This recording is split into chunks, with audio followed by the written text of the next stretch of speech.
काठमांडू घाटी है नेपाल दोस्तों, यहाँ पर होता है, ठीक है। अच्छा, काठमांडू घाटी जो नेपाल है, यहाँ पर ये बेल विवाह जो है इसका दोस्तों आयोजन होता है, ठीक है।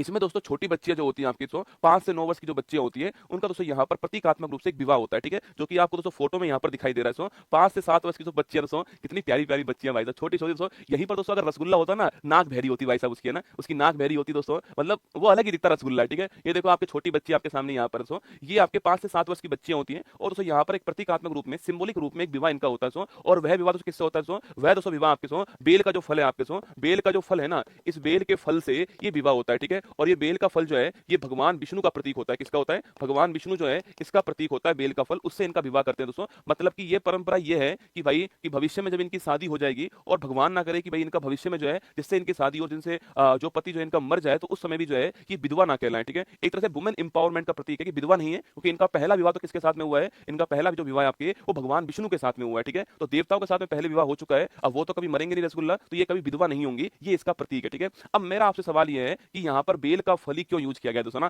केले का, सेब का, आम का, अमरूद का, कुछ और का फल क्यों यूज नहीं करा गया? बेल का फल क्यों यूज किया गया, ये आपको बताना है, ठीक है। लिखिए दोस्तों मेरे साथ में। पहली बात तो आपके बेल विवाह काठमांडू दोस्तों घाटी में होता है, और लिखिए यहाँ पर दोस्तों आपके 5 to दोस्तों 9 ईयर्स की जो बच्ची होती है दोस्तों, की जो बच्ची होती है यहाँ पर, इनका जो पहला आपके विवाह होता है, पहला जो विवाह है आपके वो किसके साथ दोस्तों? आपके पहला जो विवाह है आपके वो बेल का जो फल है, इस बेल के फल के साथ पहला विवाह होता है। और यह आपके किसका प्रतीक होता है? यह प्रतीक होते हैं भगवान विष्णु का। किसके? भगवान जो विष्णु है इनके प्रतीक होते हैं, ये आपको ध्यान रखना है दोस्तों। और इसका उद्देश्य क्या होता है? इसका उद्देश्य है कि दोस्तों आपके कि भविष्य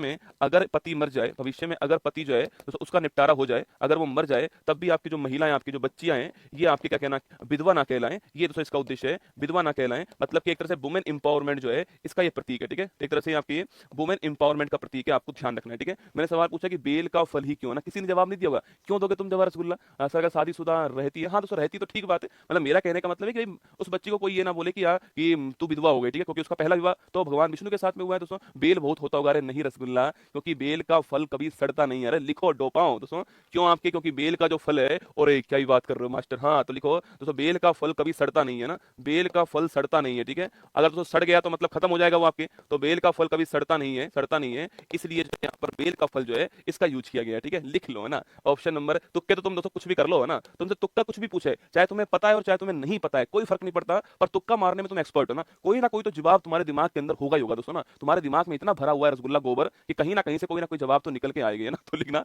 बेल का फल सड़ता नहीं है, इसलिए जो है आपके बेल के फल का यूज किया जाता है, ये आपको ध्यान रखना है, ठीक है। वही दोस्तों एक आपके श्रीलंका आया तो एक फेस्टिवल और आयोजित हुआ है, उसका दोस्तों नाम क्या आपके, उसका दोस्तों नाम आपके नवम पर